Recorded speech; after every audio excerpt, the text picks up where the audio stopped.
రైతులందరికీ నమస్కారము. Welcome to రైతు సమాచార వేదిక. నేను మీ బాబురావు.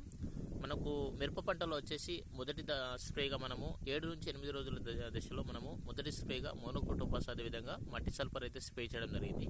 మనకు మోనో వచ్చేసి ఏంటంటే మనకు మొక్క మంచి మెతకదనం రావడానికి అన్ని రకాల సంపించు పురుగులను సమర్థవంతంగా నివారించడానికి మనకు చాలా బాగా హెల్ప్ అవుతుంది. దాని కాంబినేషన్ వచ్చేసి సల్ఫర్ అనమాట. సల్ఫర్ అనేది మొక్క యొక్క జీవన చక్రంలో మనకు ముఖ్య పాత్ర అయితే వహిస్తుంది కిరణజన్య సంయోక్రియ జరగడానికి. అదేవిధంగా మొక్క కిరణజన్య సంయోక్రియం ద్వారా పత్రహరితం ద్వారా ఆహారం తయారు చేసుకొని మొక్క తనంతట తాను ఎదగడానికి, మొక్క గ్రీనిష్గా రావడానికి మనకు, అదేవిధంగా కొన్ని రకాల శిలీంధ్రాలను మొక్క నుంచి దూరం చేయడానికి, మొక్క గ్రీనిష్గా రావడానికి మనకు సల్ఫర్ అనేది ముఖ్య పాత్ర వహిస్తుంది.